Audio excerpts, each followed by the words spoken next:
right, you're welcome back from that quick timeout. It's still daybreak, and we're going to be doubling back on our conversation. But this time, first off, we'll be focusing on the mental health of Nigerian workers. So as we join the rest of the world to celebrate Workers' Day with the theme, we're focusing on that critical aspect, occupational health and safety. Every Nigerian deserves a safe and healthy work environment, free from hazard and risks that can affect their physical and mental well-being. However, many Nigerians have been denied this fundamental right. They are exposed to hazardous working conditions, long working hours, and lack of safety protocols, which can lead to injuries and illness. Moreover, the mental health of Nigerian workers is often neglected, and vis-a-vis the current economic situation, it has gone as far as exacerbating this issue, with salaries struggling to keep pace with the rising cost of living. Many workers are experiencing increased stress, anxiety, and even depression. The pressure to provide for their family amidst economic hardship is also taking a toll on them, and also the toxic work environment where some people experience anxiety, even coming to work, is taking a toll on their mental health. So today, talking about, the mental health of the Nigerian worker, where we'll be looking at it in the context of the current economic challenges. We have Tosin Odedele, a behavioral change practitioner and a communication coach, where we'll be exploring the impact of occupational health and safety on the mental health of Nigerians. Thank you so much for joining us. Thank you very much, Lilian. To be here. Tosin Odedele. Yes, Odedele. Okay, so what is your take? Let's kick off with this. What is your take on the mental health of Nigerian workers? How would you assess, given how Nigerian workspaces can be and the current economic situation, how would you assess the mental health of Nigerian workers? Okay, so maybe a good place before taking that assessment would be to have a good understanding of what mental health is. And if we were to use the definition of the World Health Organization, there are 4 pillars that the organization, WHO, uses to define mental health. And of those 4 pillars, one of them talks about the ability of a person to realize his or her abilities. And then it also talks about ability to work productively. Okay, and then there are other pillars. The one that talks about coping with life stress, as well as contributing to community. So the question will now be, if we're to use this yardstick to assess an average Nigerian worker, does the work environment allow an average Nigerian worker to be able to realize his or her abilities?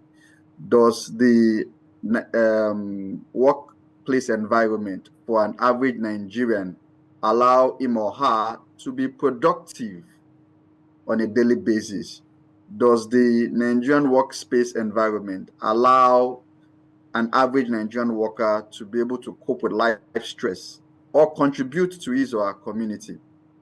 Now, the question will differ depending on who you are actually asking. I listened to a lot of your callers and their responses, okay, to some of the issues that you've raised. And if you were to ask an average Nigerian, they are most likely to score themselves low on each of these pillars. Why? Because the take-home pay of an average Nigerian does not even allow him or her to take home, so to speak. And so when we talk about being able to contribute to the community, it's almost impossible. An average Nigerian is living from one loan to the other, one debt to another, month after month, with all of the responsibilities hanging on their necks. Family, extended family, the religious organization, the community that they live in, and all of these things. So this has it takes its toll on the mental health of an average Nigerian. So I would say that on an average, the workplace environment does not really help the mental health of an average Nigerian. All right, indeed. I like the fact that you laid a foundation to that, especially talking about the conditions of the workplace and the reality we have in Nigeria in terms of our workplace. Now, let's touch a bit on Nigerians' attitude towards mental health. There is that attitude when they, oh, mental health, there's that, oh, no, workers, mental is perceived differently. So, what are those, how is this cultural attitude influencing the way workers perceive mental health and the way employees perceive mental health, and providing an adequate, less toxic space, or at least a safe space for workers in the office? Would you say our cultural attitude is affecting this in the workplaces? Yes, absolutely. Our culture does affect our response and our approach to mental health issues. If you were to talk mental health, okay, to an average Nigerian, the first picture that they get is the picture of somebody having a mental disorder, somebody that needs to go to a psycho hospital, so to speak, to go see a mental health doctor. Okay, and that is not what mental health deals with. Now, where it becomes a little bit difficult is because while when you're talking about physical health, you could see the symptoms. So if you have a headache, or if you have a fever, you're shivering, your face is burning up, you could see physical health. But for mental health, it's not visible. And so because it's not visible, it's actually very difficult to spot it, to identify it, to diagnose it, and then to be able to treat it. And because we grew up in a society or in a culture, so for example, an average man will tell you, man up. Men are not supposed to cry. Or they will tell you, oh, what are you experiencing that somebody has not experienced before? Okay. Or what are you seeing that somebody has not seen before? So there's that natural tendency to play down mental health issues. So somebody that is lively, somebody that is jovial, somebody that is energetic, all of a sudden becomes withdrawn and nobody is paying attention to it. You are most likely going to label it as, well, the guy has just decided to become a snob, or somebody that is just becoming a jester in the office, laughing. Meanwhile, when the person gets home, the person is handling a lot of mental issues because he or she cannot afford to come out and put up a display of somebody that is weak. Everybody wants to show that I am strong. And then you're covering it up. You don't want that stigma to be attached to you. And so that is where those issues become really, really, really critical, because we are hiding it, because we don't have a culture that allows people to freely come out to express themselves, express their emotions, express their feelings, and then give them a safe space to be able to be catered for and attended to. Then it affects people that are undergoing mental health issues until it becomes worse and it becomes very dangerous to those persons. So yes, I agree that our culture is a very big challenge when it comes to dealing with mental health issues. All right. There's also an attitude of, especially in the informal sector, in fact, in most sectors, where leaderships and management pay little or no attention to the needs of their employees, talk more of their mental health. So, what ways would you, recommend that employees and companies and big establishments can implement, so that they could be effectively monitor the mental health of their employees and foster a safe workspace for employees, given that Nigerians are dealing with a lot, not just in the workplace, but even families, like you mentioned, the economic situation at home. So the workplace should be somewhat a place where, if you expect productivity, a safe space should be created for productivity. So what ways can they foster that environment that could enhance productivity and create a safe space for employees? So the good thing is that there are a lot of organizations, both public and private, that are beginning to establish departments that deal with mental health issues, occupational health, and all of that. But most importantly, there are critical steps that every employer and every organization must do to ensure that the mental health of their employees are well taken care of. The first one and the most basic one is creating a company culture that promotes good mental health.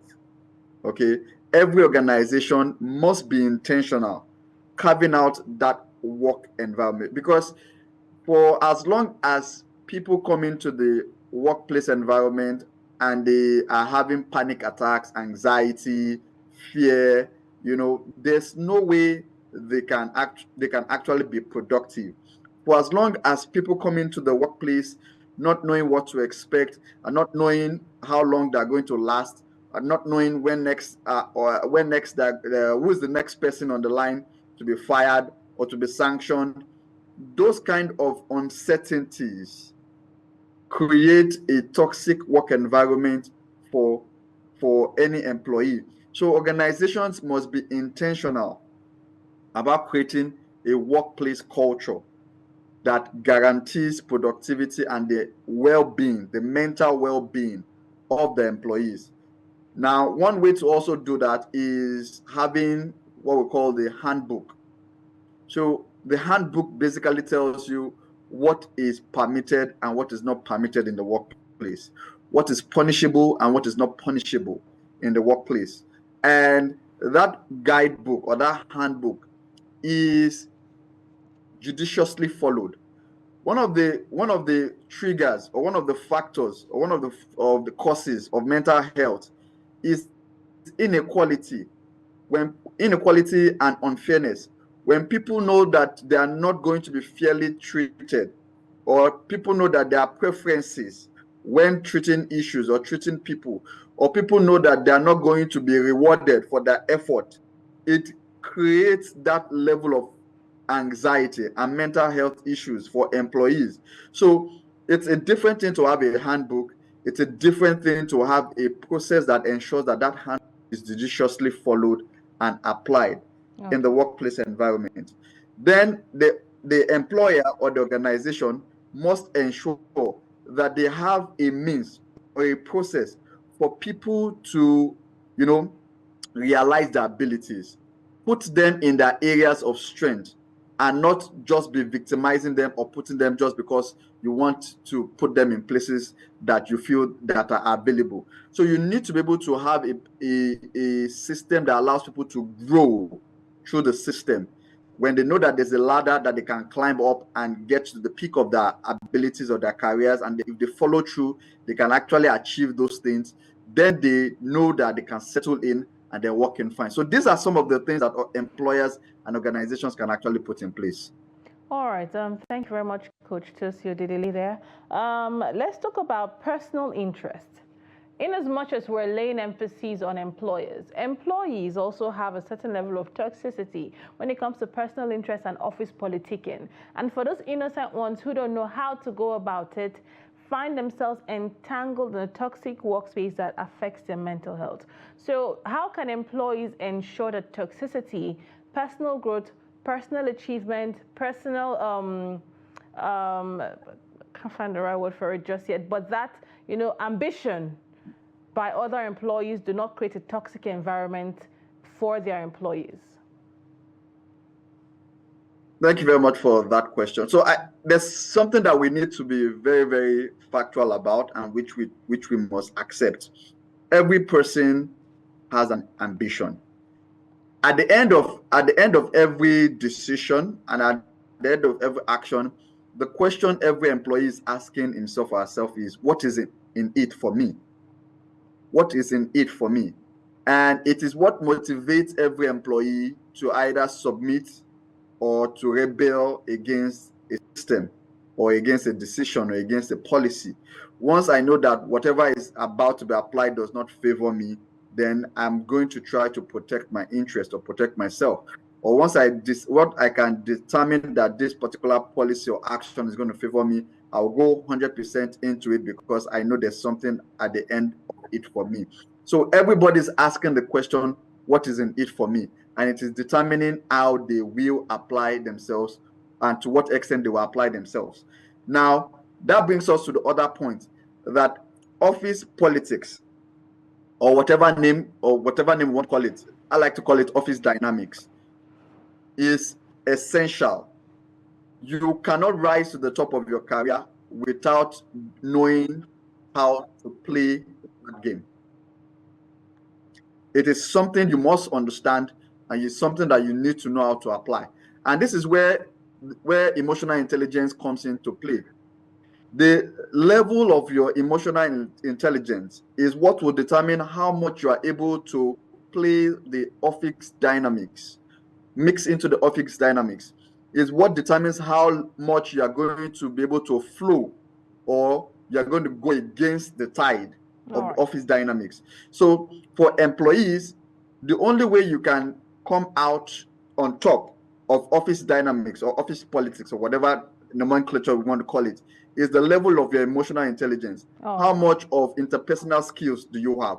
How much of empathy do you have? How much of personal effectiveness do you understand? Self-awareness do you have? And how do you marry all of these things together is what determines how you rise up to the top of your career. All right, Coach Tosin, it was meant to be a very short session, but we really do appreciate your presence, because I would say a lot has been said in this 20 minutes, and we hope Nigerian workers would have found words through what you've said to navigate, their job moving forward and how to take care of themselves and their mental health. Thank you so much for creating time out of a busy schedule to join us on the show this morning. We do appreciate your presence. Thank you for having me, Lilian. And happy Workers' Day to all Nigerian workers. Happy Workers' Day to you too.